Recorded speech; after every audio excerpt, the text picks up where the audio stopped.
असित सेन को आपने और हमने जाने कितनी ही फिल्मों में देखा है। इनकी अलग स्टाइल की कॉमेडी भी हमने और आपने खूब पसंद की है। गोरखपुर में फोटो स्टूडियो चलाने वाले असित सेन के फिल्मी दुनिया का हिस्सा बनने की रोचक कहानी चलिए आप और हम जानते हैं।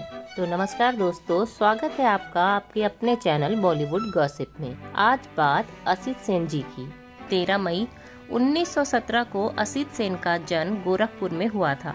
रोजगार की तलाश में असित सेन का परिवार इनके जन्म से भी कई साल पहले पश्चिम बंगाल के बर्धमान जिले से गोरखपुर आकर बस गया था। एक वक्त था जब असित सेन के पिता की गोरखपुर में रेडियो और ग्रामोफोन की दुकान हुआ करती थी, जो बिजली का सामान भी बेचा करते थे। असित सेन जी को पिता की दुकान पर बैठना अच्छा नहीं लगता था। उन्हें तो फोटोग्राफी का शौक था। छोटी उम्र में ही उन्हें ये शौक लग गया था। फिर वो वक्त भी आया जब असित सेन फोटोग्राफर बन भी गए। कई प्रोग्राम्स में असित सेन जी को फोटोग्राफी के लिए बुलाया जाने लगा। असित सेन जी ने जब 10वीं कक्षा पास की तो उनकी दादी ने दबाव बनाना शुरू कर दिया कि अब उनकी शादी करा दी जाए। लेकिन वो नहीं चाहते थे कि उनकी शादी हो। इसलिए जब एक रिश्तेदार की शादी में उन्हें कलकत्ता जाने का मौका मिला तो उन्होंने बहाना बनाया कि वो कोलकाता में रहकर बीकॉम की पढ़ाई करना चाहते हैं, जबकि उनकी प्लानिंग थी कि वो कलकत्ता के मशहूर न्यू थिएटर्स में काम करेंगे और नितिन बॉस के अंडर में रहकर फिल्म मेकिंग सीखेंगे। असित जी के घर वालों ने इन्हें कलकत्ता में रहकर पढ़ने की छूट दे दी, लेकिन पढ़ाई न करके ये थिएटर से जुड़ गए। कलकत्ता में ही पहली दफा असित सेन ने स्टेज पर एक्टिंग की थी। कलकत्ता के थिएटर जगत में इनका नाम होने लगा, मगर इसी दौरान गोरखपुर शहर के पुलिस कमिश्नर का तबादला हुआ। असित सेन जी के पिता की उस कमिश्नर से अच्छी बात थी, तो उन्होंने कमिश्नर साहब के विदाई समारोह की फोटोग्राफी करने के लिए असित को ही गोरखपुर बुला लिया। उस समारोह की जो तस्वीरें असित सेन ने खींची थी, उनकी बड़ी तारीफें हुई। लोगों से इतनी तारीफें मिली तो असित सेन गदगद हो गए।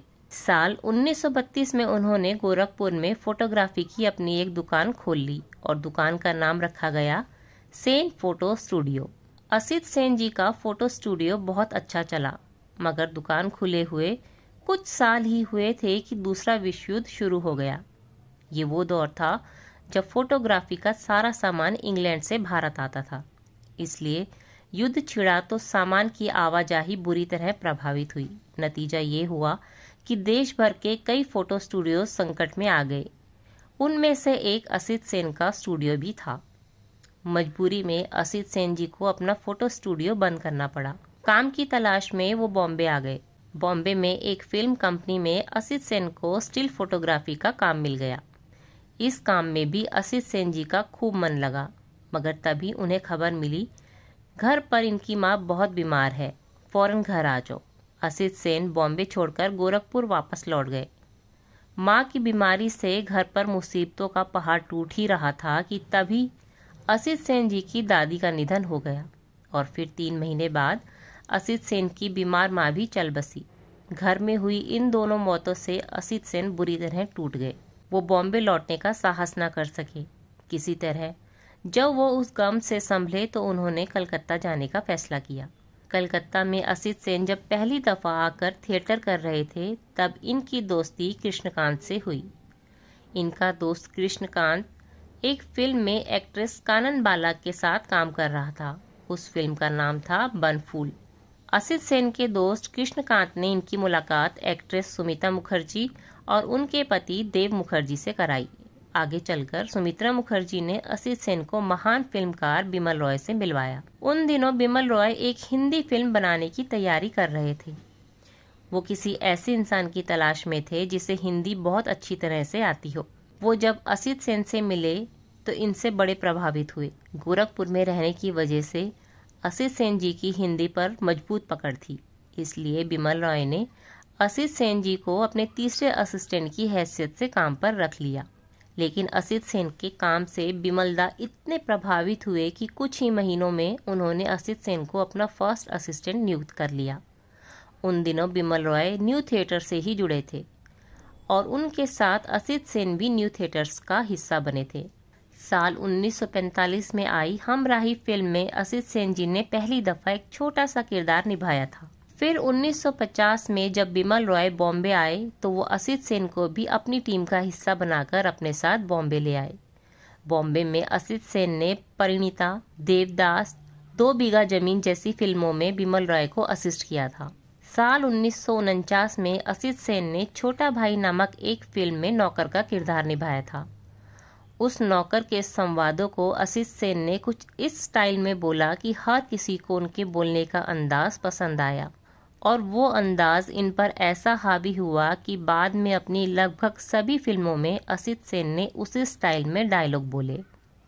एक वक्त वो आया जब असित सेन को फिक्र होने लगी थी कि उनसे एक ही तरह के डायलॉग्स लोग बुलवाते हैं, ऐसा ना हो कि कल को उन्हें फिल्मों में काम मिलना बंद हो जाए। लेकिन 1962 में आई फिल्म 20 साल बाद में असित सेन का वही स्टाइल इतना पसंद किया गया कि ये लोकप्रियता के शिखर पर पहुंच गए। असित सेन जी की शादी मुकुल जी से हुई थी। इनके 3 बच्चे हुए थे, 2 बेटे अभिजीत और सुजीत और एक बेटी रूपा। इनके दोनों बेटे फिल्म इंडस्ट्री से ही जुड़े हैं, हालांकि इनकी बेटी के बारे में कोई जानकारी नहीं मिल पाई है। साल 1993 में असित सेन जी की पत्नी काफ़ी बीमार हो गई और एक दिन उनकी मृत्यु हो गई। असित सेन जी पर पत्नी की मौत का बहुत बुरा प्रभाव पड़ा और कुछ महीनों बाद यानी 18 सितंबर 1993 को असित सेन जी का भी निधन हो गया। शानदार अदाकार असित सेन जी के बारे में दी गई जानकारी आपको कैसी लगी कमेंट बॉक्स में ज़रूर बताएं। जानकारी पसंद आए तो वीडियो को लाइक करें और चैनल को सब्सक्राइब करना ना भूलें।